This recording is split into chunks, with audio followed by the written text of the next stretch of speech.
Hello, everyone. Thank you for joining us tonight, this evening. And I just want to say thanks for, having time out of your busy schedule to come and listen to this guest speaker. My name is Katie Holloway. I am part of the DePaul Academic Growth Innovation Fund. My major is film and television, concentrating in cinematography and a possible master's in directing. And currently I am wearing a light blue shirt. I'm wearing glasses and my hair color is red. My gender is female and I am white. I'll turn it over to Emma now if you want to introduce yourself and then introduce the speaker. Yeah, of course. Hello, everyone. My name is Emaylene Salgado Diaz. I know that sounds scary. You may call me Emma. I am a female. I'm 19 years old. I go by she, her pronouns. My major here at DePaul University is psychology in a concentration of industrial and organizational psych with a minor in Spanish linguistics. Maybe a master's, not sure yet. Currently, I am wearing a navy blue shirt, same way with joggers, and I have a shaved head. I am Latina, but born and raised in Chicago, and I have cow print nails. This is also being recorded with live captions as well for any of those who are asking. Today, I get the pleasure of introducing you all to Andrea Cilliers. In her role, Andrea works closely with Human Resources and the Office of Diversity and Inclusion on worldwide diversity, equity, and inclusion accessibility initiatives. She provides equal employment opportunities and diversity and inclusion around training around the world to our embassies and consulates. She is currently pursuing her master's degree in organizational science at the George Washington University. She is a proud alumni of DePaul University, where she studied international studies, Japanese, and Chinese languages. During the pandemic, Andrea took up rowing and is hoping to compete in the 2024 Paralympics. She is a person with a non-physical and non-obvious disability. Oh, with a physical and non-obvious disability, pardon. Please give a round of applause, whether it's the react or something. And go ahead, Ms. Cilliers. Wonderful. Thank you so much for having me. I am so excited to be with you all. As Emma said, I am a proud alumni of DePaul. I graduated in 2011, which is wild to think about that it's been over 10 years, but DePaul holds such a special place in my heart. So I'm really excited to connect with you all today. I have up on the screen a Slido question. I'm hoping we can use Slido if it's accessible for you, but throughout my presentation, I really want this to be a conversation. I want you to open up your microphone and just, interrupt me, stop me as we go along so that you can ask questions, share your thoughts or reactions to the different ideas that I'll present to you today. I think a little bit more about me. As Emma said, I studied international studies and Japanese and Chinese at DePaul, but I didn't really know what I wanted to do and sort of stumbled into my career. And I was hired, as a person with a disability into my field. And then, of course, had the amazing opportunity to work with a lot of people in the disability community in Washington, D.C. and different federal agencies. And so that's what I'm going to talk about primarily with you all tonight, because I want to sort of spread the good word about hiring and job opportunities for people with disabilities into the federal government. I'm probably going to talk about a lot of different topics though. And so if anything sort of sparks your interest, my main goal for today is that, you all feel comfortable to email me and connect with me afterwards so we can stay in touch and we can talk about your specific situation, any sort of fears or questions or concerns that you have. I hope to sort of allay your fears and get you into the place where you feel comfortable and confident to apply for a job in the federal government. So I'm going to switch to my slides, so bear with me. Oh, and sorry, before I do, I see some of your comments on the Slido, and I just kind of wanted to read some of them out. So I asked you all to describe DePaul in one word. I love the words that you all used: unique, thrilling, creative, driven, Vincentian, justice, fun, equal, independent, amazing, and community. Those are fantastic words, and I would share all of those same words. Again, as the DePaul community, it's a really unique environment where I think I know I was able to grow and sort of develop and change my mindset of who I was before I came to the university. And then it just sort of helped me grow into the person that I am now. So it's really nice to see those words. All right, so I'm going to switch over my slides and then we can get started.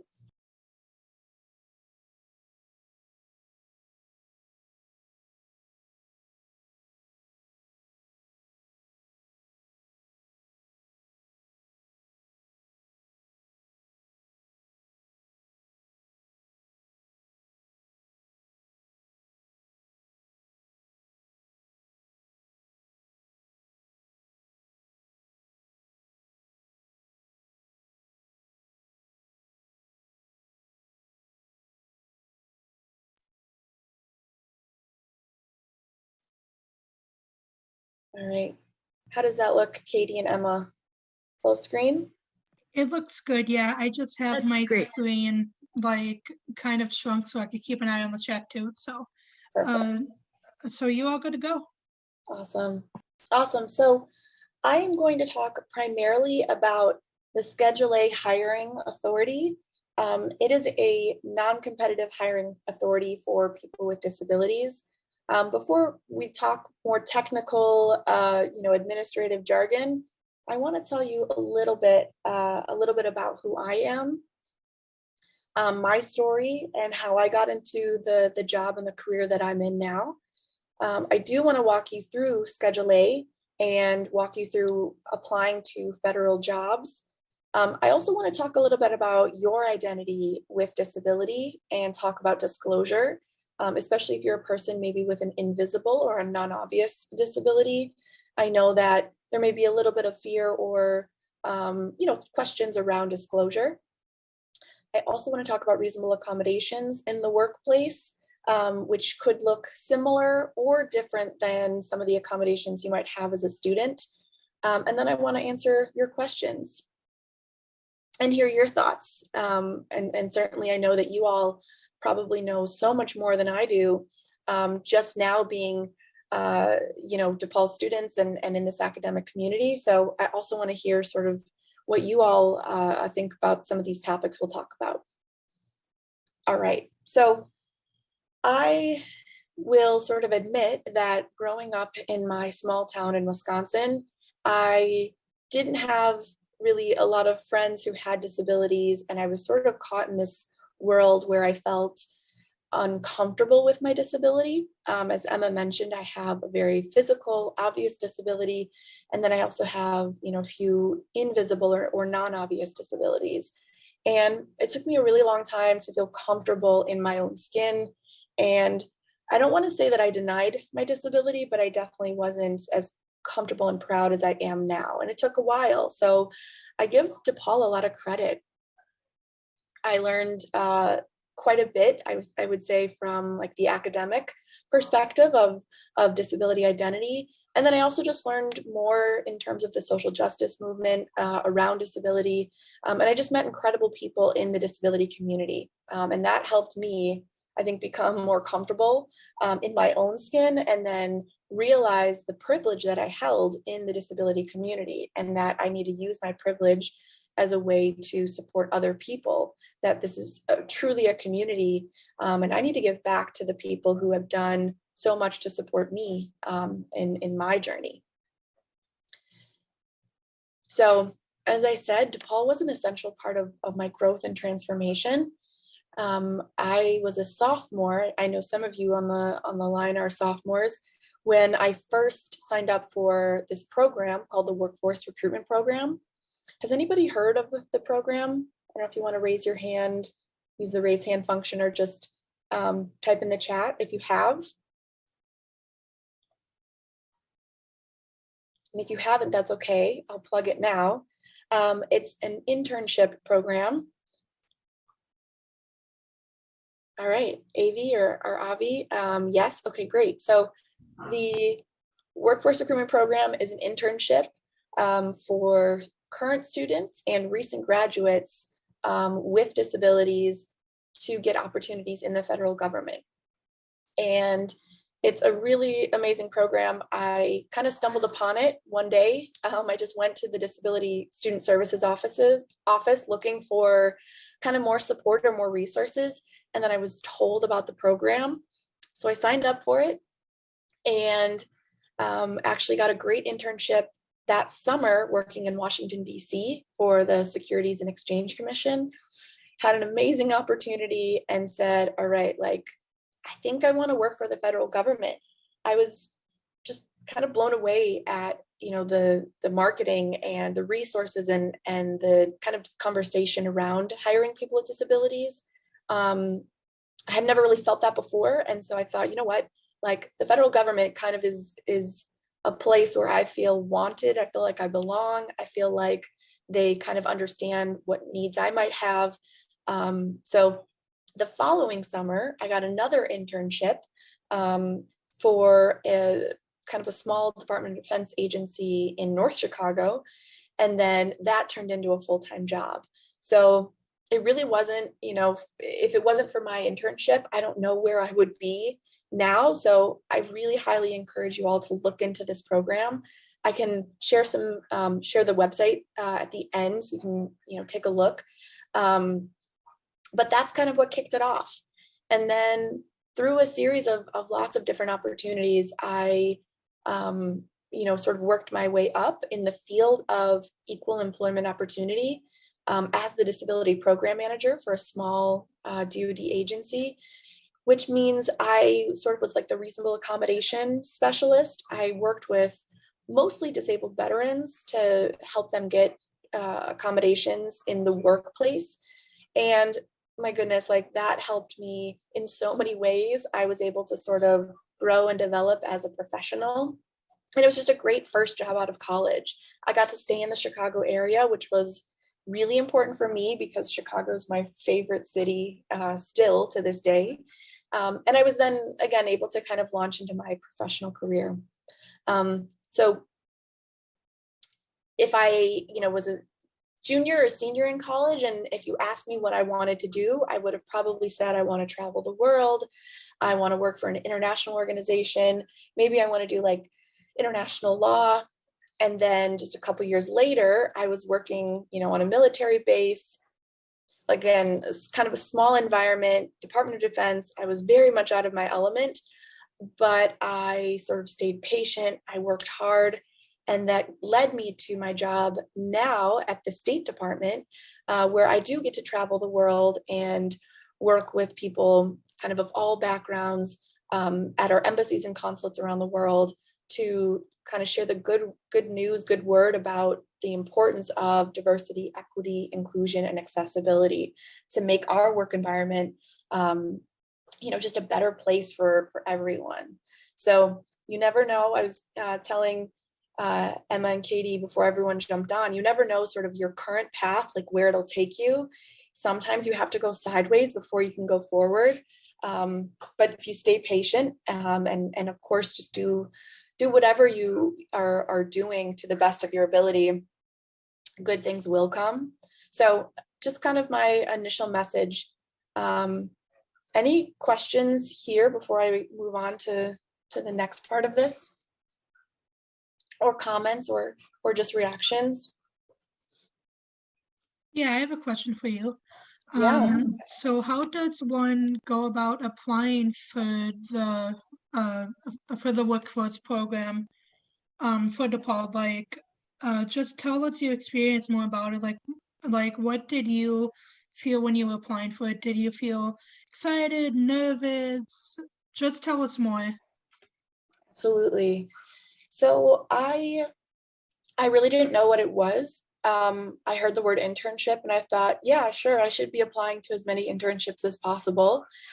So, and I will definitely want to check to make sure that the process is still the same. But at the time, I went to the Disability Student Service office and I signed up for the program, which meant I had to have a resume, my application, and then I had to get a Schedule A letter, which I'll talk about in just a little bit, which is essentially just sort of a certification that I have a disability, but I'm able to work. And I have that sort of stamp from a medical professional.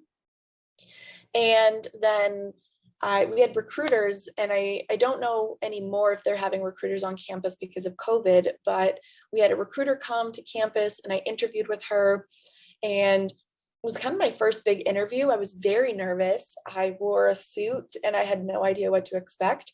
She was just a recruiter for the program, which means she was, asking me questions that were more general, asked me what types of federal agencies I was interested in. Of course, I had no idea because I didn't know what I wanted to do. And so I just kind of shared with her some of my, favorite classes and topics that I was studying, maybe some of the classes I did well in, and some of the opportunities at DePaul that I really loved. A little bit about my work experience. In college, I worked at the Ray Meyer Fitness Center, and I babysat, and I just kind of talked about how I was able to balance working, just about full time with my studies, and, just kind of sold myself a little bit. I was actually really fortunate in that the recruiter hired me to be her intern that summer. But the program itself is incredible because when the recruiter interviews you, they put your information into a database, and then you are essentially in this database for federal agencies around the world. They go into the database and they can search for people with maybe more specific qualifications that they're looking for. So, so that's really exciting. And I was contacted by a few other federal agencies, but kind of decided that that this opportunity with the recruiter was the best one. So, so yeah, I cannot say enough good things about this program. I know many people who got their start in the federal government through this program. And it's, like I said, you can join at, or you can apply for it at any stage of school. You can also do it as a recent grad if you're in your graduate degree or law school or PhD. You can apply for the program. So I highly recommend it. Yeah, go ahead. And how do I say your name? Avi. Avi. Nice to meet you, Avi. Pleasure meeting you, Andrea. Just to go off of that, and I'm sorry if I didn't hear if you mentioned before. I am a remote student, so would the process for applying, which I'm sure you're probably going to get to in a little bit, be different than an on-campus student? Yeah, I don't know that specifically, but I hope it's not different. I hope it's the same. And I think nowadays the program has changed because of COVID. And so I don't think they're really doing interviews the same way with the recruiter. I think you apply, you share your resume and Schedule A letter. And then if you kind of meet the minimum requirements for the program, then you get put into the database. So look for that in the fall. The program has, sort of ended, or it's kind of in the middle of the cycle for this year, but September, October, and I'll stay in touch with all of you and learn from the disability office, some of the deadlines, so that I want to make sure that you all get that information and know how to apply. But I hope it's not any different for students who are virtual or on campus, because it should not be any different. Wonderful. Thank you. My pleasure. Other questions? All right. So the Schedule A process. So as I mentioned, you need to get a certified letter from a doctor or a vocational rehabilitation specialist. This is really simple. You probably already have a letter that states, sort of what your disability is. But this letter is a little different. And so you want to make sure that it has like kind of specific language, and I'll pull up exactly what the letter looks like. They even have a sample letter that you can take to your doctor and have your doctor fill it out with a specific template.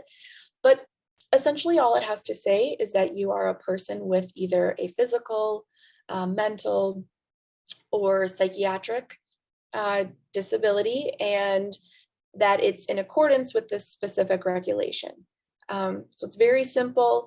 I would say most disabilities would be eligible for, getting the Schedule A letter. There's no set list of disabilities, and it doesn't have to necessarily be kind of a level of severity. You just have to be able, to get that letter of certification from a doctor. Then you look for jobs on USA Jobs, which is the federal government's kind of Indeed.com. It's where all of the federal jobs are posted. And there's many jobs that are specifically focused on hiring people with disabilities for those jobs. And it'll say specifically in the corner who is able to apply for the jobs. So it'll say, we want people with disabilities to apply for this job. And what that means is they want people who are Schedule A eligible, who can be hired non-competitively. What's amazing about the Schedule A hiring process is that you have to be minimally qualified for the job, but you don't necessarily have to be the most qualified person for the job. You make it on what they call a certification list, and that takes you to kind of the next stage of the process, where a hiring manager could look at your resume and hire you directly. I know this kind of sounds like, how does that actually work? It sounds a little far-fetched, but for example, this happened to me twice. The first time I was a WRP intern and my internship went really well. At the end of the internship, my boss said, I'd love to hire you full-time. I want to hire you via Schedule A. So I went and got my letter, and then I was able to be hired in just 2 weeks into my job full-time, which is almost unheard of. I don't know if any of you know that the hiring process in the federal government could take up to 7-8 months.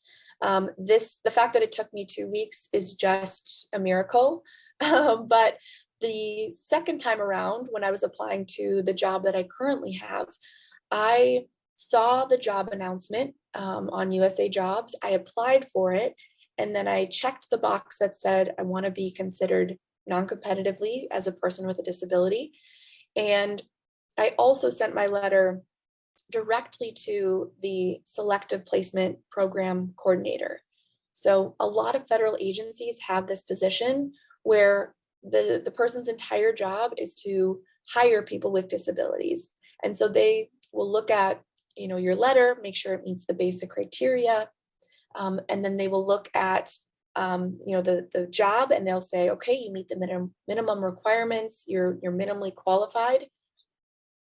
And they can share your resume directly with the hiring manager, and the hiring manager can say, yes, I want Katie, and hire you that way without interviewing anybody else, not having to go down kind of the long road of looking at resumes, maybe interviewing people, not finding people that they, that meet their criteria. They can just go, bypass all of that and hire incredible people with disabilities non-competitively. So my encouragement to all of you is to apply as much as possible. You probably are already thinking this way if you're applying for private sector jobs, or maybe nonprofit jobs. Just apply to as many jobs as possible. And if you're not getting kind of any bites, or people aren't contacting you for the next stage of the process, then you may want to say, okay, there's something that I may need to change with my resume, or maybe I need to look at how I'm marketing myself. But it's really just a matter of applying as much as possible and seeing how far you can get in the process, and to just stay patient, because it could take just a little bit of time. Or you could get, an opportunity right away, depending on, your skill set and the job requirements. So I was curious if you all were interested in seeing what the Schedule A template looked like. Yeah, that would be great if you can show us, Andrea, just for those who weren't able to make it tonight. They Absolutely. can have like a reference on how to go about it. Absolutely. All right. And all of this is open source on Google, so you all can find it if you just, Google it yourself. But this is a sample letter. It's very generic. It does not even need to say the name of your disability. For those of you who may be more private, I would encourage you to tell your doctor not to put the name of your disability on your letter. But as you can see, it's just a certification that you as the applicant is a person with a severe physical, intellectual, or psychiatric disability, and that is qualified and can be considered under this part. And so this language right here that I've highlighted, it's 5 CFR, which CFR stands for the Code of Federal Regulations, 213.3102U. This is essentially the law that has established the Schedule A hiring authority as a legal hiring authority for people with disabilities. So this is all the letter needs to say. It can be very, very simple. You can also have as I mentioned, a voc rehab specialist. It doesn't have to be a doctor. I've seen letters by different types of professionals. So pretty flexible in who can fill it out, but this is great to have now. If you can go and get it from your doctor when you're not looking for a job, it's probably a little bit less stressful than if you're needing it in a week and then you can't get an appointment. So very simple. And I'm happy to share this. I'm going to pop this link in the chat so you can all save it. Great. What other questions do you have about the Schedule A hiring process? I had a couple of questions. Yeah. I guess, first of all, does the letter have to be dated within a certain time period from when you use it, or can if it's several years old, is that okay? Definitely. Yeah, it's okay. Some federal agencies might be sticklers depending on your condition, but I think by and large, if it's a permanent condition, it's not going to change, that it doesn't matter how old the letter is. Okay. Next question that I had is, one of the disabling conditions that is mentioned in that is intellectual disabilities. And I was just curious what kinds of positions the federal government might hire people that have intellectual disabilities. Yeah, we have wage grade, like an entire scale for folks who do wage grade. I don't know if you're familiar with the GS scale, but it goes from 1 all the way to 15. So we have a lot of positions that are lower graded, and that could totally range depending on what the agency does. You can think of, a service that the federal government provides to the public. It's, there are probably thousands of jobs within that agency. So it could be something along the lines of like working in the mailroom, to Okay. administrative work, to, janitorial services. But also, I never want to limit people and say, because of your disability, you're sort of slated for this type of work.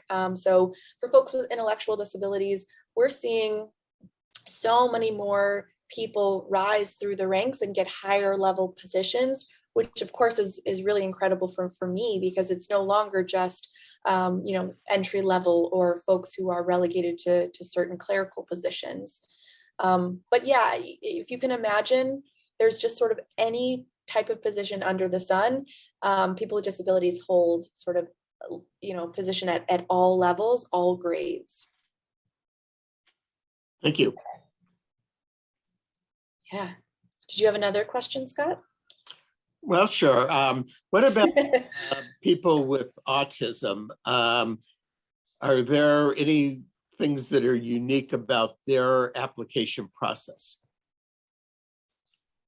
I would say no. By and large, probably not. Now, we are doing a lot of, I think, in the positive for people who are neurodiverse and making sure that our hiring and interview process is more accessible for people who are neurodiverse. I think a lot of times we want to sort of put people into a box and say this is the only way that we need to assess people and see if they're skilled or qualified for a job.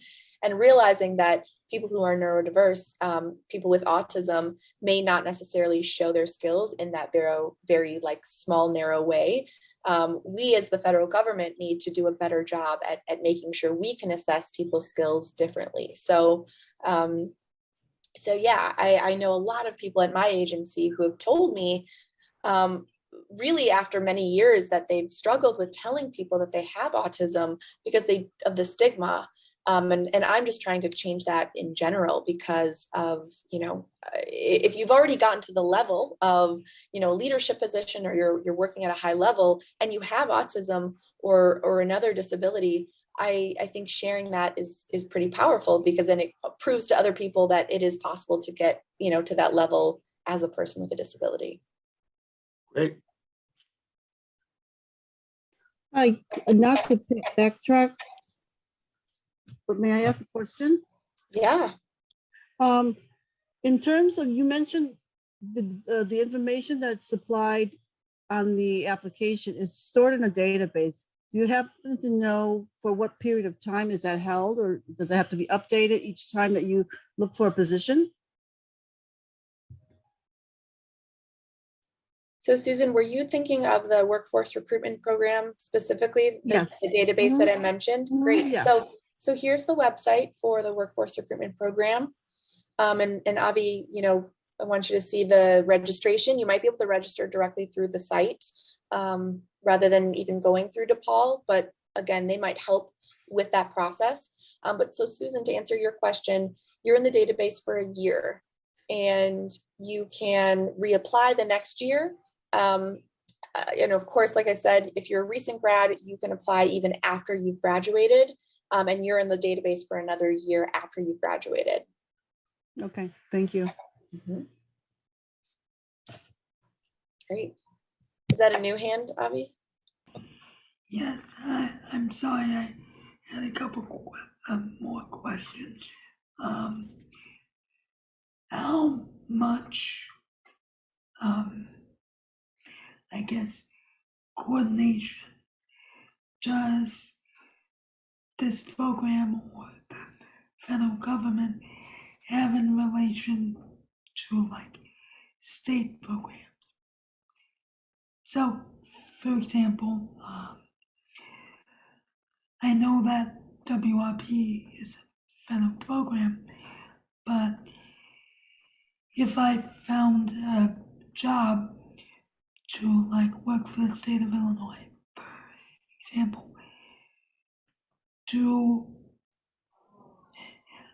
even though it's like two different agencies, are there like similar, I guess you could say, processes in order to have equivalent benefits? If that makes a little sense. Yeah, no, it makes sense. And my understanding is that this is just for the federal government, but that actually private sector is wanting to tap into this resource as well.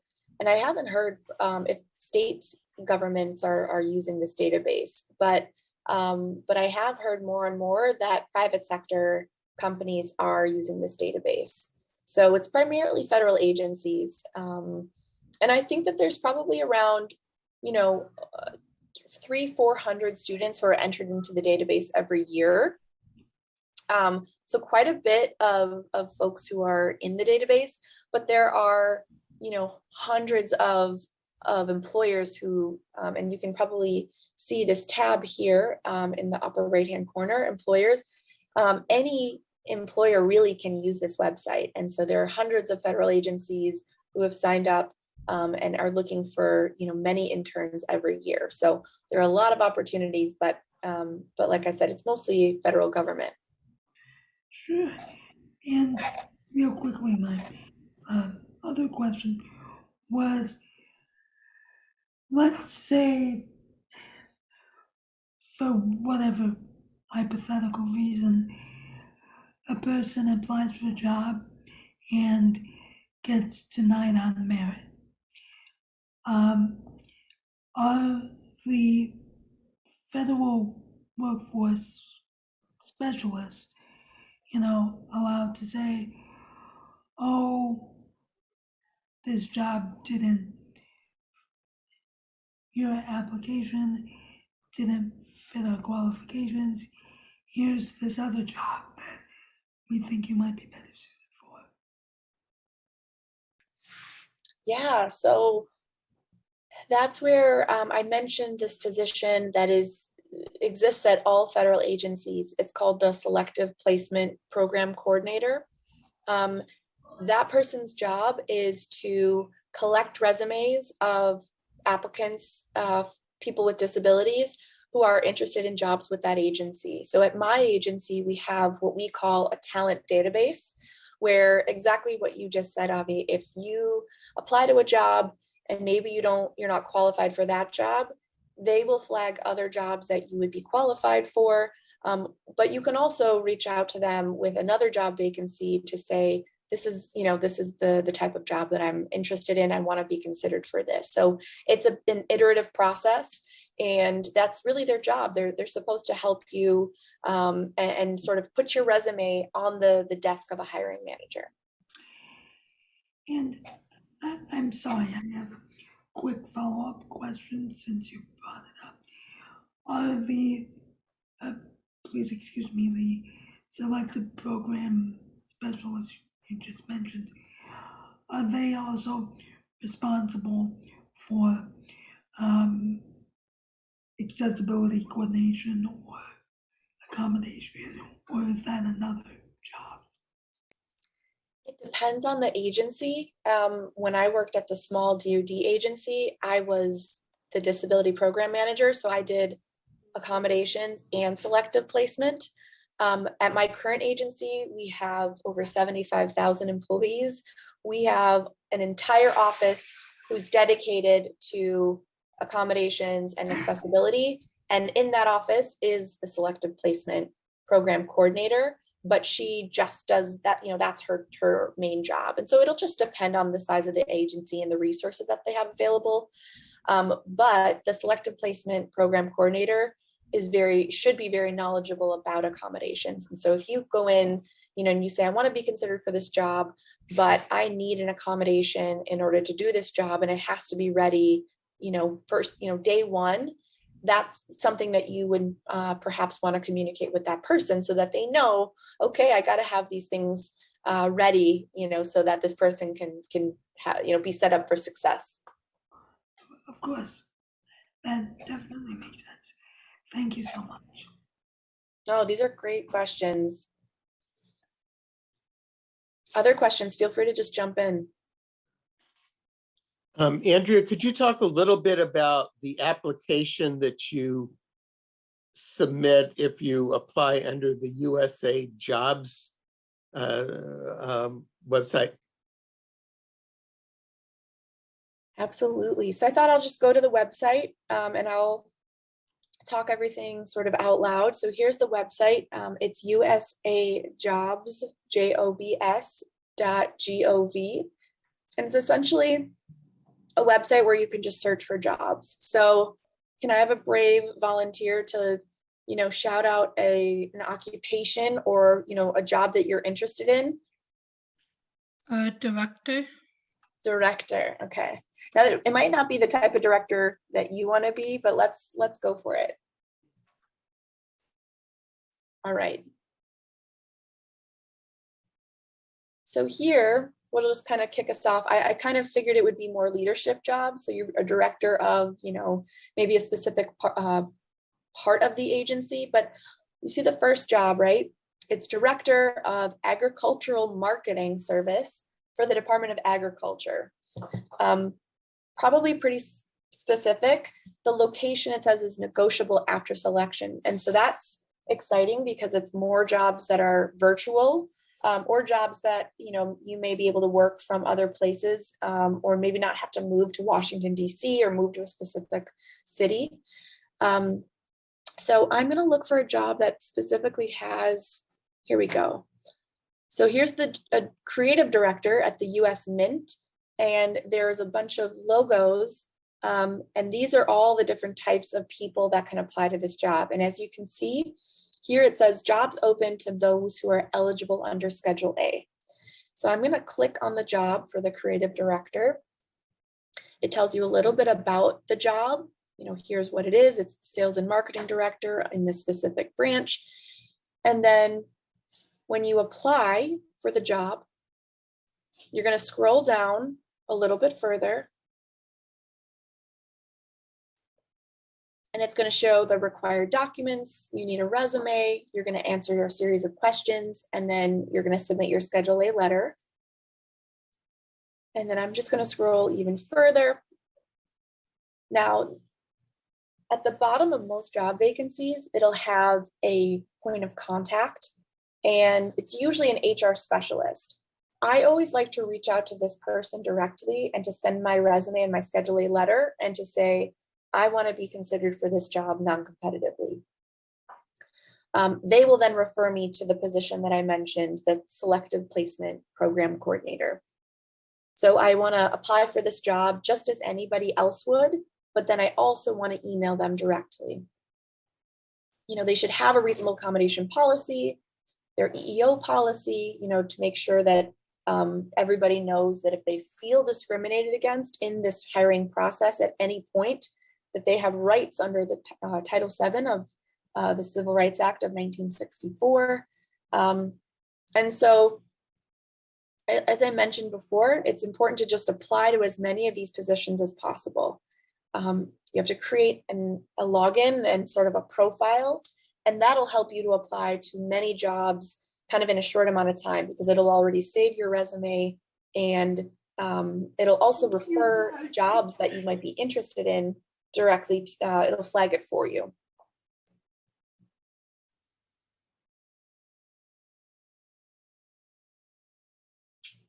Let's see here. All right. Questions on USA Jobs. It's kind of fun to just play around with. You might just want to go in and search.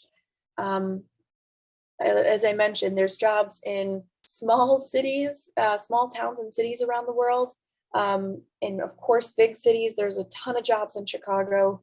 There's a lot of federal agencies in Chicago. So you might not even have to leave the city in order to get a full-time federal job. Many jobs are in Washington, D.C. And I'll be honest, I didn't want to move from Chicago, but I knew that for my career, I would eventually have to move to Washington, D.C. for that career advancement that I was looking for. And I'm certainly happy that I did, but you know, I kind of always thought if there was an opportunity in Chicago, I probably would have stayed. Yeah, go ahead. So I'm so sorry for monopolizing all the time here, but just to clarify, we do need to submit a federal resume, correct? In order to apply for these. You said federal resume? Yes. Yeah, so this is a little controversial. I don't have a federal resume. I think they're kind of silly because they're really long, and it's a lot of extra fluff and a lot of, you know, usually federal resumes are around 6 pages. I've never had a federal resume. I just do my best to try to match whatever is in the vacancy announcement with my resume. So I try to include words that this job is looking for, but I keep my resume probably 1 to 2 pages. Now, if you want to have a federal resume, I would never tell you not to. Especially if you already have one and you've been working on one, use that.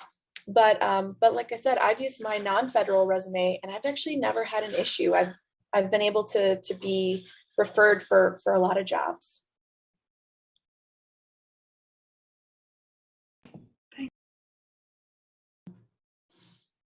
Yeah. Other thoughts or questions on applying for federal jobs?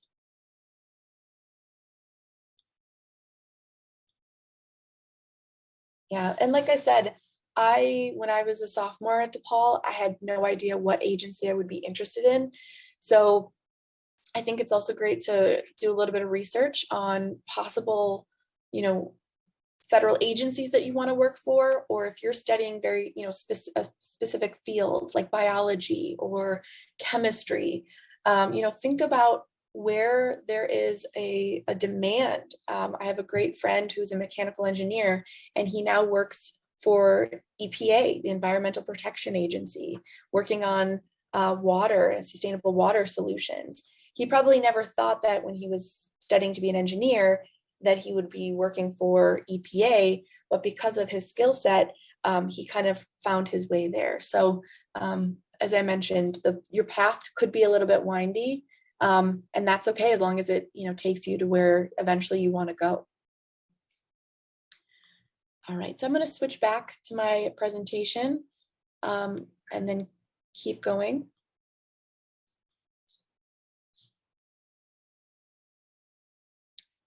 All right. So now I want to talk a little bit about disclosure of disability.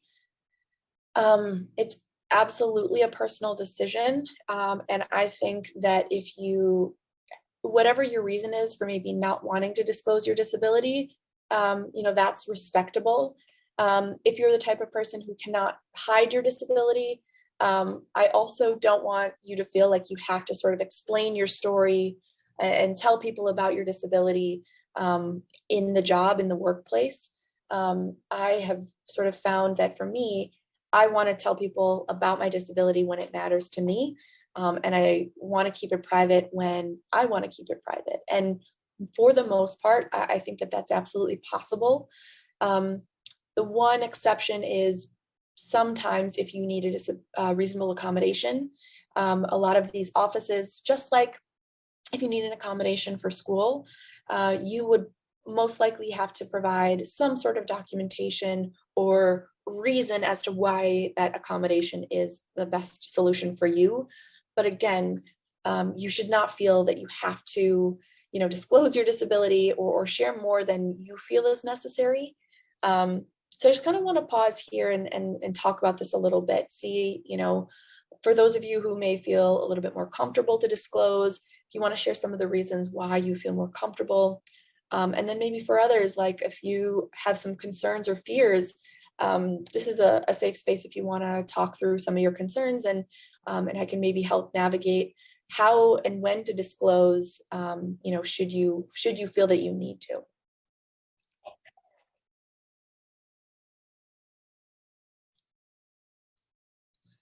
And so this is anonymous. This is an anonymous tool. For those of you who joined just a little bit late, I'm going to type in the chat, slido.com, and our hashtag is disabled DePaul.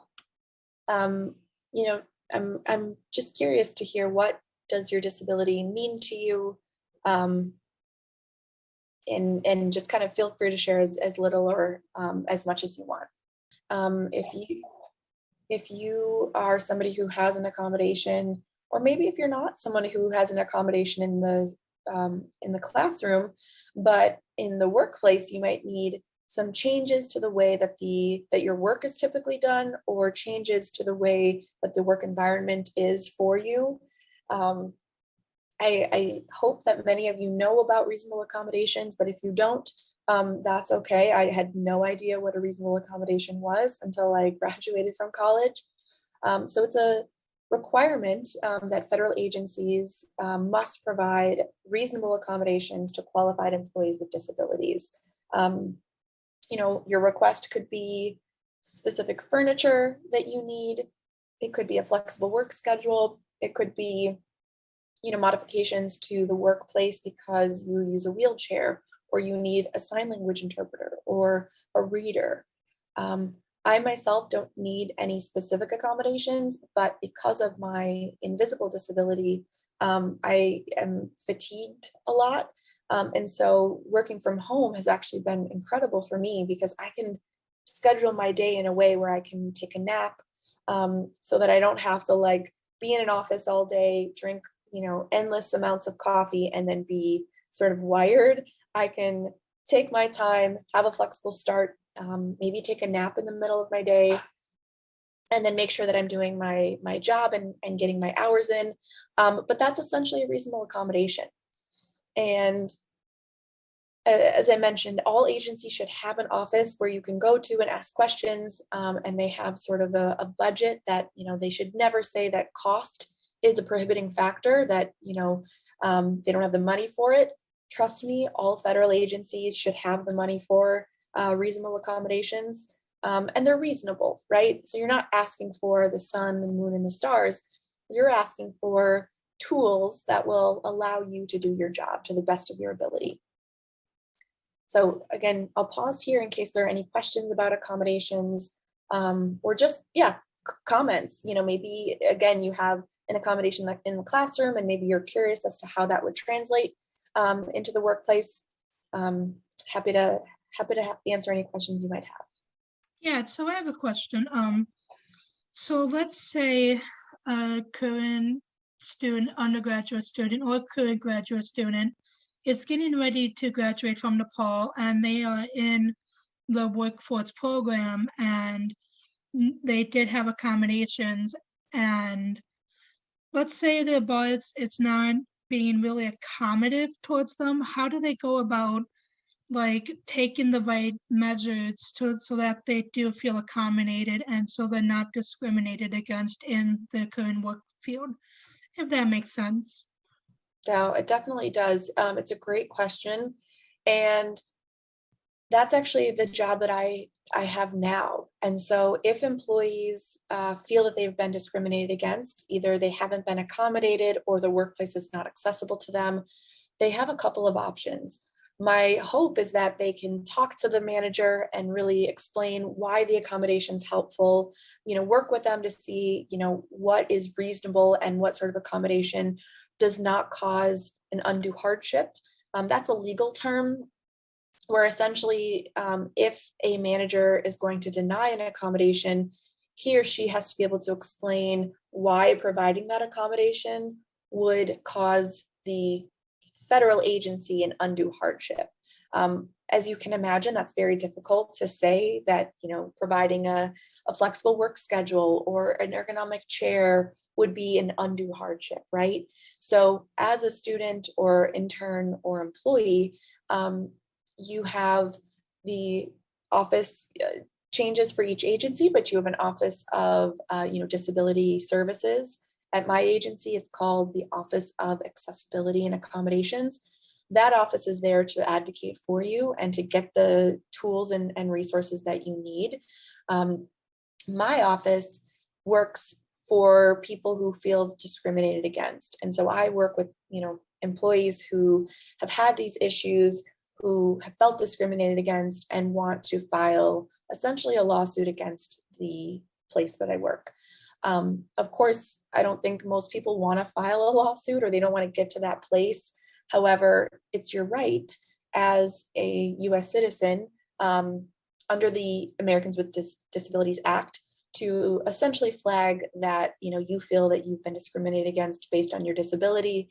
And the federal agency should do what they can to make it right. And they should want to accommodate you. That should, saying no to an accommodation should never be their first response. It should always be, yes, how can we be creative? How can we find a solution that is right for you? Let's make that happen.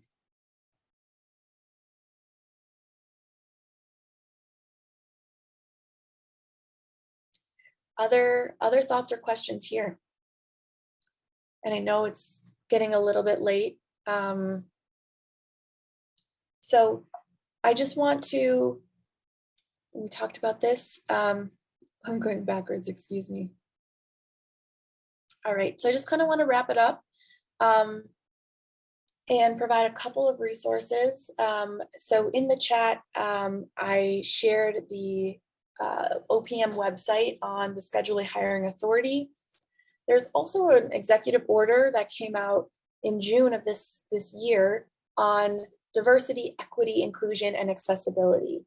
That's a great executive order. I encourage all of you to read it. And it just kind of is encouraging. It talks all about the efforts and the great push for all federal agencies to have an emphasis on propagating and supporting diversity, equity, inclusion, and accessibility. Provides, definitions, and it talks at great length what we're really trying to do as a federal government to hire more people with disabilities and make sure that they have the accommodations and that the workplace is accessible to them. Katie, I did not know you were into film and a director, but I highly recommend the movie Crip Camp if you have not seen it. It's one of my personal favorites, and I have the great pleasure of knowing Judy Heumann. So that's a great movie. Again, it kind of helped me on my journey with my identity as a person with a disability. And then I also, please, I've said this a few times, I really would love to connect with you all. So feel free to reach out to me with any questions. We can set up a time to chat one-on-one. But that's sort of the end of my presentation. I want to thank you all for your questions and engagement. And more importantly, I wish you all the best in your journey, wherever it takes you. Of course, at DePaul, you're always, a part of the community. And so reach out to alumni, reach out to folks who have, maybe are where you are hoping to get. And I hope that you, kind of land wherever you're supposed to in your journey.